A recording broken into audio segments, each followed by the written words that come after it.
Assalamualaikum, halo Sobat Lemari Tua, balik lagi bareng saya Putra di sini. Gimana kabarnya? Semoga kalian sehat selalu ya. Coba kalian komen, jam berapa kalian nonton video ini?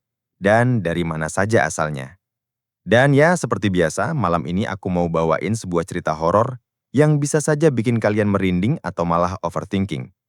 Sebelum lanjut ke ceritanya, kalau teman-teman suka dengan cerita horor kayak gini, jangan lupa untuk dukung channel ini dengan cara like, komen, dan subscribe, supaya aku makin semangat bawain cerita-cerita horor buat nemenin malam kalian. Dan buat kalian yang ingin sharing, boleh banget kirim ceritanya ke alamat email yang sudah tercantum di kolom deskripsi ya. Jadi nggak usah berlama-lama lagi, kita langsung aja ke ceritanya.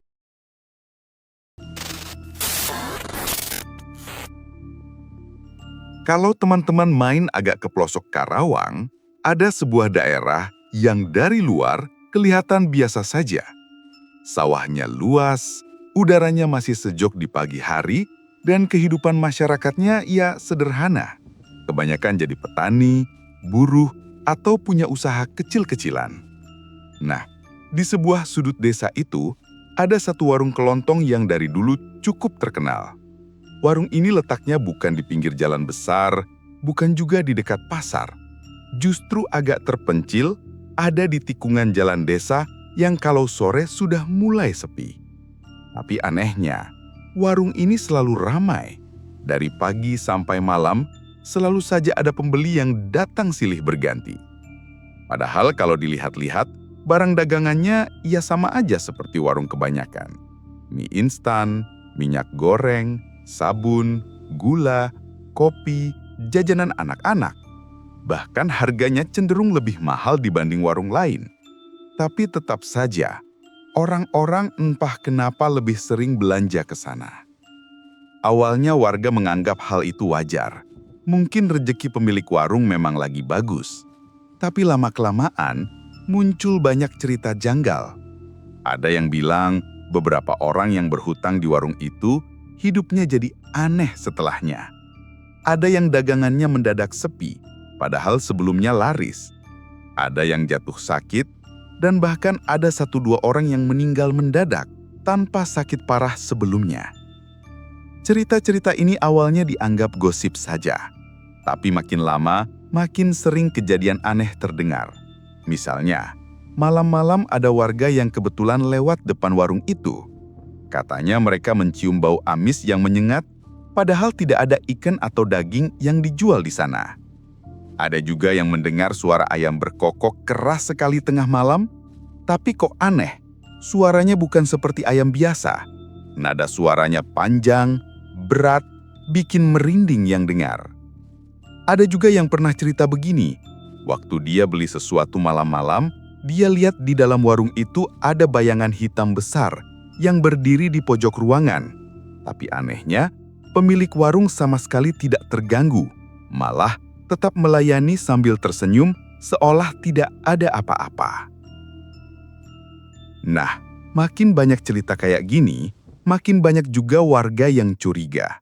Apalagi dulu sebelum punya warung, si pemilik hidupnya pas-pasan. Tiba-tiba, dalam hitungan tahun, warungnya bisa besar. Anak-anaknya sekolah keluar daerah, dan kehidupannya serba cukup. Orang-orang mulai bisik-bisik, jangan-jangan ada pesugihan di balik warung itu. Tapi di desa itu, orang biasanya masih segan kalau mau langsung menuduh. Jadi mereka cuma membicarakan di belakang saja. Ada yang bilang, di belakang warung itu sering terlihat ada sesajen kecil, bunga 7 rupa, rokok, dan kemenyan. Kadang terlihat juga kepala ayam yang sudah dipotong, diletakkan di dekat gundukan tanah di samping warung. Yang bikin suasana makin mencekam, pernah ada seorang anak kecil yang iseng bermain di sekitar sana. Anak itu katanya melihat sosok tinggi besar, matanya merah menyala, berdiri di dekat gundukan tanah itu. Tapi begitu dia teriak dan warga lain datang, sosok itu sudah menghilang. Sejak saat itu, warga makin yakin ada yang tidak beres. Tapi belum ada yang berani bicara terang-terangan.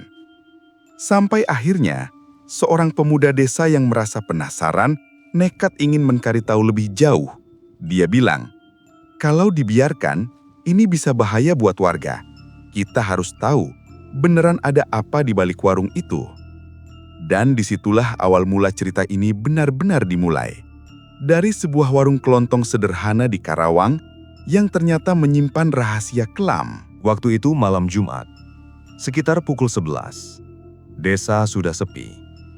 Angin malam terasa dingin. Suara jangkrik nyaring dari sawah, dan sesekal ada anjing menggonggong entah kenapa. Beberapa pemuda desa berkumpul di pos ronda. Mereka ngobrol dengan suara pelan, karena yang mereka bicarakan bukan hal biasa. Mereka sudah sering mendengar gosip soal warung kelontong itu. Dari bau ambis, suara ayam aneh, sampai cerita anak kecil yang melihat sosok tinggi besar dengan mata merah. Salah satu pemuda yang paling berani, sebut saja namanya Darto, mengajak teman-temannya untuk membuktikan. Katanya, kalau cuma terus-terusan dengar cerita, kita nggak bakal tahu kebenarannya. Malam ini kita intip, siapa tahu ada sesuatu. Awalnya teman-temannya ragu. Ada yang bilang jangan ikut campur, takut kualat. Tapi karena penasaran, akhirnya ada 4 orang yang mau menemani. Mereka berangkat diam-diam, jalan kaki pelan-pelan menuju warung itu. Lampu warung masih menyala terang, padahal sudah hampir tengah malam. Dari jauh mereka melihat pemilik warung keluar dari pintu samping. Ia membawa sebuah baskom berisi sesuatu yang ditutup kain. Lalu ia berjalan ke belakang warung, ke arah sebuah gundukan tanah yang memang sering jadi bahan pembicaraan warga. Para pemuda itu langsung tiarap di semak-semak, mencoba mengintip. Dan disitulah mereka melihat hal yang membuat bulu kudut berdiri. Pemilik warung meletakkan baskom itu di atas gundukan tanah, lalu membuka kain penutupnya. Terlihat kepala ayam hitam yang sudah dipotong, masih segar, darahnya menetes. Ia juga menaruh beberapa bunga 7 rupa, segelas kopi pahit, dan sebatang rokok yang masih menyala. Tidak berhenti sampai di situ. Pemilik warung duduk bersila, menunduk, lalu komat kamit membaca sesuatu dengan suara pelan. Semakin lama suara itu terdengar bukan seperti bahasa manusia biasa. Ada desisan, ada suara berat yang kadang keluar dari tenggorokannya. Dan tiba-tiba dari dalam gundukan tanah itu terdengar suara aneh. Seperti erangan, berat, serak, dan mengerikan. Seakan-akan ada sesuatu yang dikurung di bawah sana. Suaranya bikin mereka semua gemetar. Salah satu pemuda hampir berteriak saking kagetnya, untung saja mulutnya cepat ditutup oleh temannya. Mereka semua pucat, jantung berdegup kencang. Tidak lama kemudian pemilik warung berdiri. Ia menancapkan dupa di tanah, lalu menaburkan darah ayam ke gundukan itu. Bau amis bercampur bau dupa membuat udara sekitar jadi pengap. Setelah itu, ia kembali masuk ke dalam warung, meninggalkan sesajen di sana. Para pemuda itu terdiam lama. Mereka saling pandang, tidak percaya dengan apa yang baru mereka lihat. Tapi rasa penasaran mereka malah semakin besar.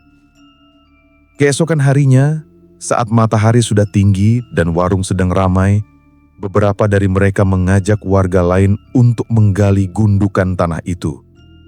Bukan ramai-ramai, tapi diam-diam, supaya tidak ketahuan pemilik warung. Siang hari, di bawah terik matahari, mereka membawa cangkul dan mulai menggali. Tanah itu terasa berat, seperti keras sekali. Baru setelah beberapa kali dicangkul dalam-dalam, muncullah sesuatu yang membuat mereka bergidik.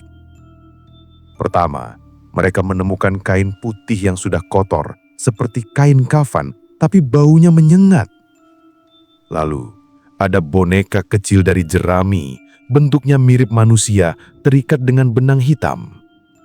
Setelah itu, mereka menemukan tumpukan uang lusuh, sebagian sudah robek-robek bercampur tanah basah. Dan yang paling mengerikan, di dasar gundukan itu mereka melihat semacam kerangka kecil. Bentuknya tidak utuh, seperti tubuh bayi atau janin. Tulangnya rapuh, sebagian masih melekat pada kain putih kotor. Begitu melihat itu, semua langsung panik. Ada yang muntah di tempat, ada yang buru-buru menutup gundukan itu kembali. Mereka sadar, apa yang mereka bongkar ini bukan hal main-main. Sejak saat itu, suasana desa berubah drastis. Malam-malam jadi lebih sunyi, hawa terasa berat. Banyak yang mulai merasa diganggu. Dan yang lebih mengerikan, satu persatu orang yang ikut menggali gundukan itu mulai mengalami kejadian aneh. Sejak gundukan tanah di belakang warung itu digali, suasana desa terasa berbeda. Malam-malam jadi lebih sunyi dari biasanya. Angin yang lewat seperti membawa hawa dingin aneh. Bukan sekedar sejuk malam, tapi dingin yang bikin bulu kuduk meremang. Orang-orang yang dulu berani lewat depan warung, kini memilih jalan memutar. Bahkan kalau siang hari pun, beberapa warga merasa warung itu seperti memiliki aura gelap. Tapi yang paling parah, teror mulai menimpa mereka yang ikut membongkar gundukan itu. Darto, pemuda yang pertama kali mengajak untuk mengintip ritual itu, mulai diganggu dalam tidurnya. Hampir setiap malam ia bermimpi berada di depan warung itu. Dalam mimpinya, lampu warung berkedip-kedip, pintu terbuka sedikit, dan dari celahnya keluar sosok hitam tinggi besar. Sosok itu tidak punya wajah, hanya rongga hitam yang kosong. Tapi matanya merah menyala. Sosok itu mendekat, sampai nafasnya yang panas terasa di wajah Darto. Begitu hendak berteriak, Darto selalu terbangun dengan tubuh basah kuyup oleh keringat. Awalnya ia mengira hanya mimpi buruk biasa, tapi setelah 3 malam berturut-turut, ia mulai kecakutan. Apalagi di malam keempat, ia terbangun dengan bau amis darah memenuhi kamar. Padahal tidak ada apa-apa di sekelilingnya. Tidak hanya Darto, Joko yang ikut menggali tanah juga mengalami kejadian aneh. Suatu malam ia mendengar suara ketukan di pintu rumah. Tok, tok, tok. Pelan, tapi berulang. Waktu dibuka, tidak ada siapa-siapa. Hanya angin malam masuk, membawa bau kemenyan yang menusuk. Beberapa menit kemudian, suara ketukan terdengar lagi. Kali ini lebih keras. Tok, tok, tok. Dengan gemetar, Joko beranikan diri membuka pintu lagi. Tapi tetap saja, tidak ada siapa-siapa. Hanya pekarangan gelap dengan pohon mangga yang bergoyang pelan tertiup angin. Tapi, saat ia menutup pintu, dari arah jendela terlihat sosok perempuan berambut panjang. Wajahnya pucat, tanpa mata. Sosok itu menempelkan wajahnya ke kaca, menatap lurus ke arah Joko. Ia menjerut sekeras-kerasnya malam itu, sampai warga lain datang menolong. Tapi saat diperiksa, sosok itu sudah menghilang. Sejak kejadian itu, warga mulai resah. Malam hari terdengar suara tangisan perempuan entah dari mana asalnya. Terkadang terdengar suara gamelan samar-samar di kejauhan, padahal tidak ada hajatan sama sekali. Lebih aneh lagi, ayam-ayam warga sering berkokok tengah malam dengan suara serak, mirip suara ayam hitam yang dipakai dalam ritual. Beberapa kambing mati dengan kondisi aneh.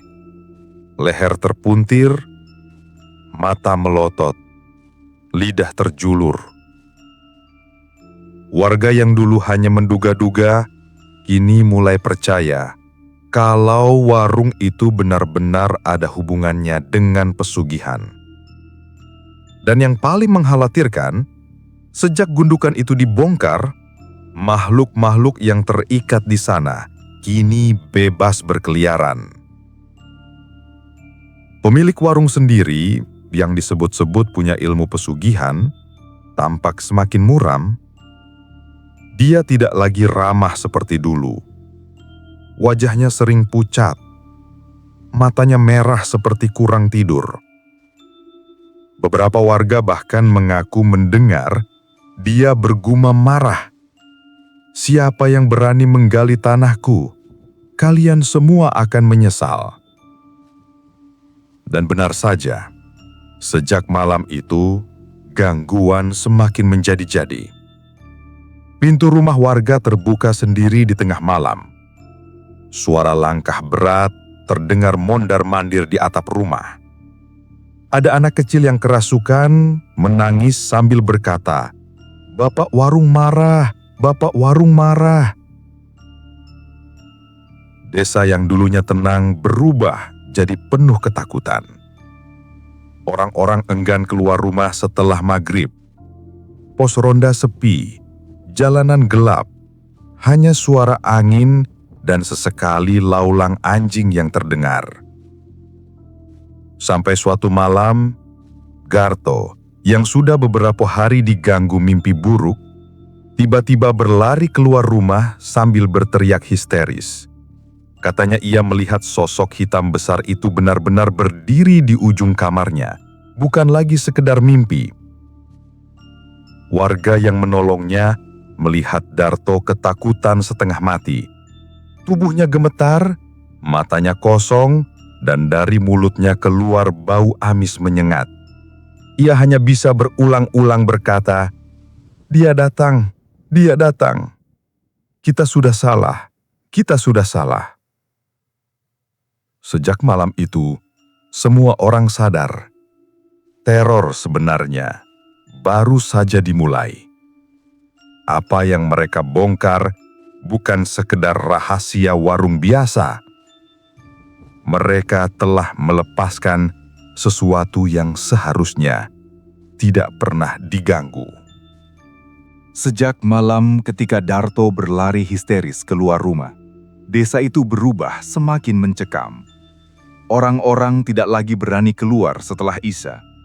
Bahkan, beberapa rumah sengaja dipasangi lampu terang benderang sepanjang malam, dengan harapan makhluk halus enggan mendekat.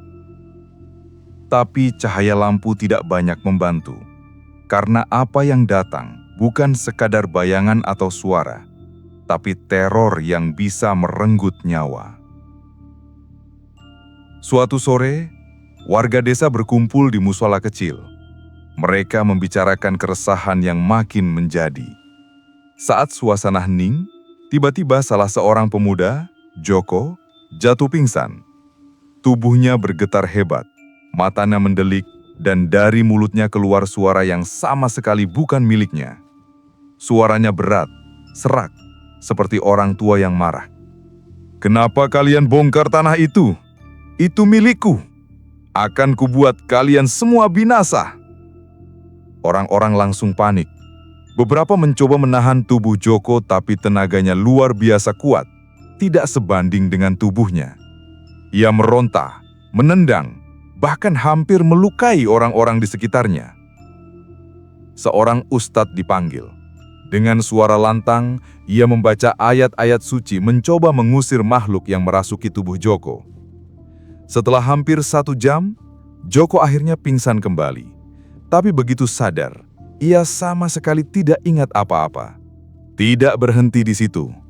Beberapa hari kemudian, seorang bapak paruhbaya yang ikut menggali gundukan itu ditemukan meninggal di ladang. Tubuhnya membiru, kedua matanya melotot seolah dicekik, dan lidahnya menjulur. Tidak ada tanda-tanda bekas luka fisik, tapi jelas sekali cara matinya tidak wajar. Warga gempar, apalagi keluarga korban bersumpah bahwa malam sebelumnya bapak itu terus mengeluh ada sosok besar yang mengikuti dari belakang rumahnya. Kabar kematian itu menyebar cepat.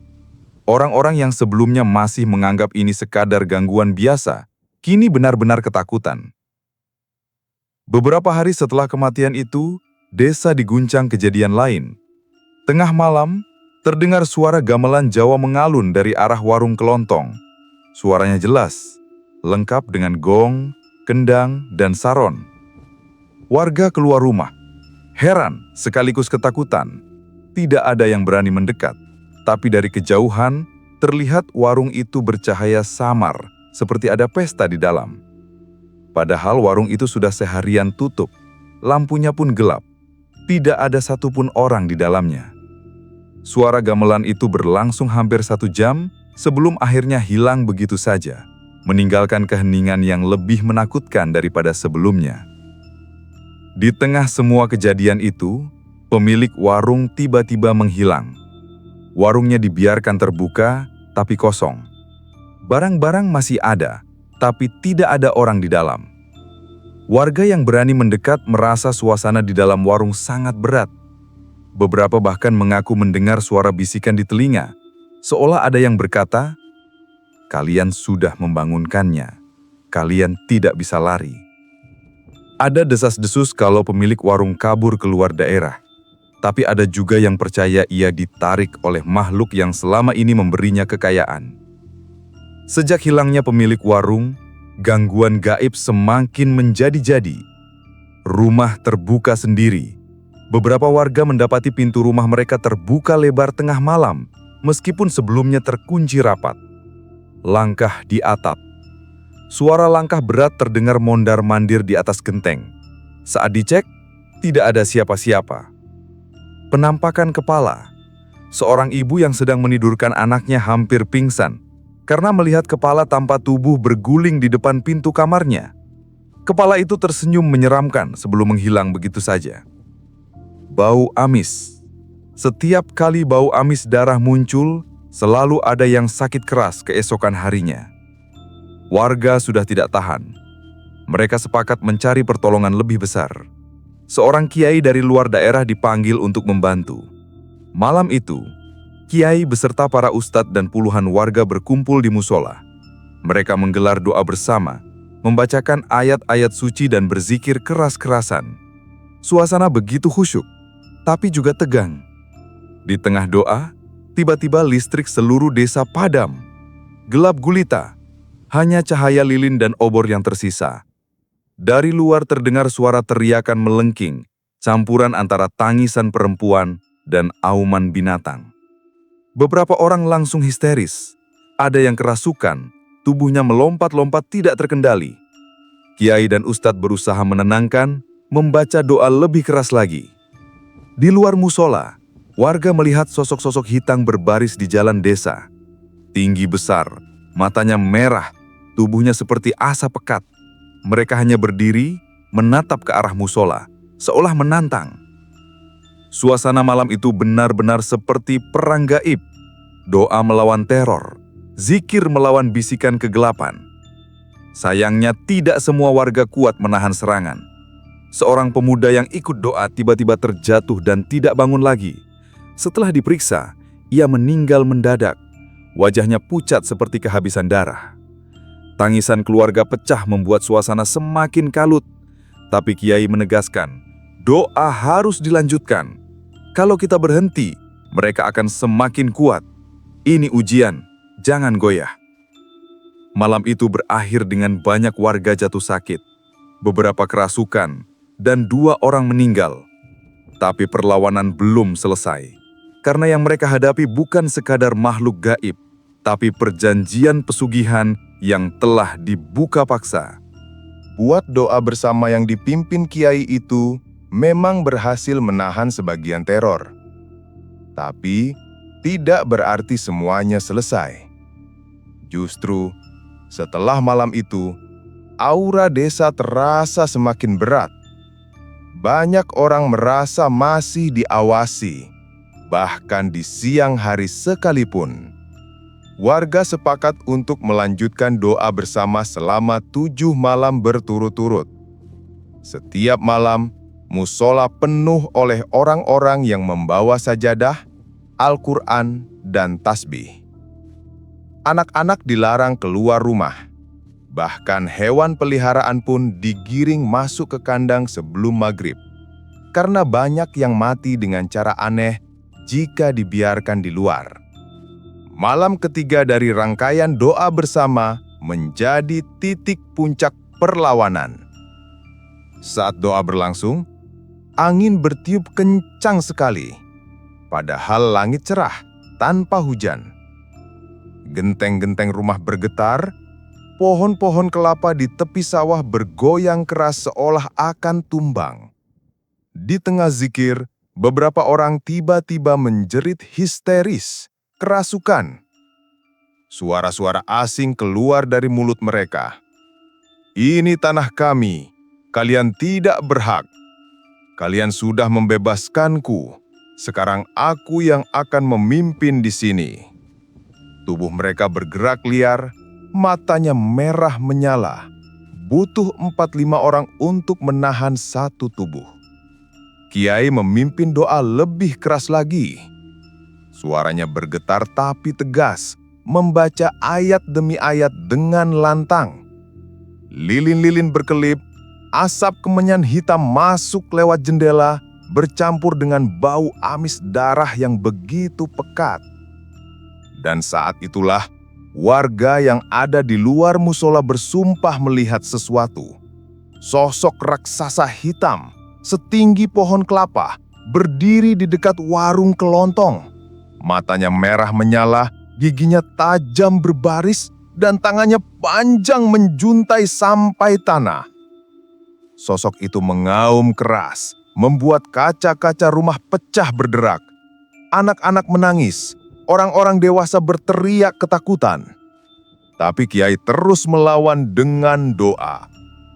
Entah bagaimana, menjelang fajar, tiba-tiba warung kelontong itu terbakar sendiri.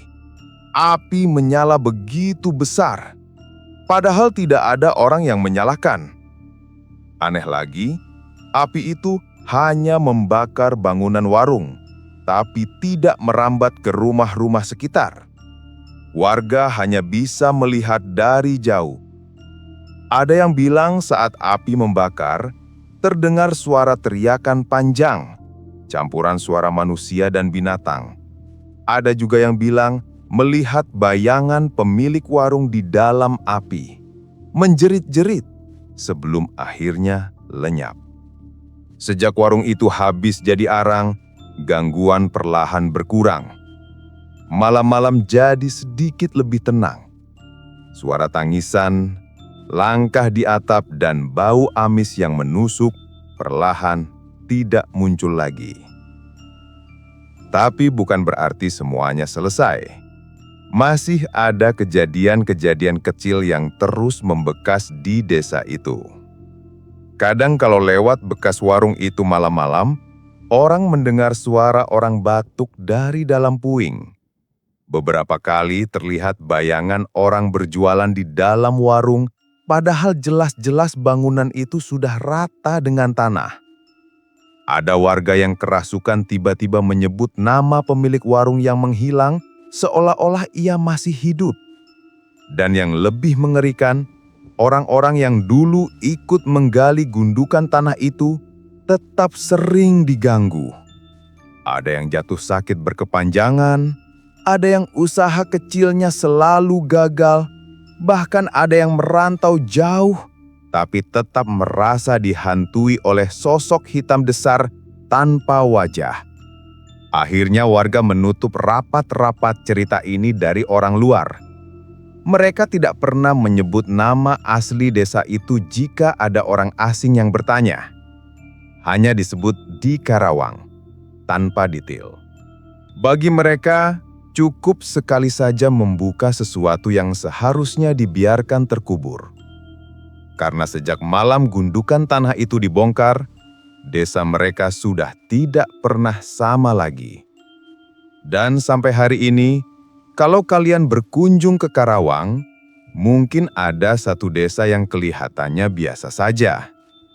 Tapi coba perhatikan, ada satu titik di sana yang sengaja dibiarkan kosong. Tidak ada yang berani membangun, tidak ada yang berani menanam. Hanya puing hitam, bekas sebuah warung kelontong, dan orang-orang desa yang masih percaya bahwa pesugihan itu belum musnah. Ia hanya berpindah tempat, menunggu orang lain yang cukup nekat untuk membuka kembali jalan tersebut. Gimana Sobat Lemari Tua? Coba kalian komen di bawah, apakah cerita ini cukup membuat kalian terhibur atau takut? Dan sekian cerita untuk kali ini, semoga kalian terhibur dan mendapatkan sisi positif dari setiap cerita yang aku bawakan. Sampai jumpa di cerita lainnya, bersama saya Putra. Wassalamualaikum warahmatullahi wabarakatuh.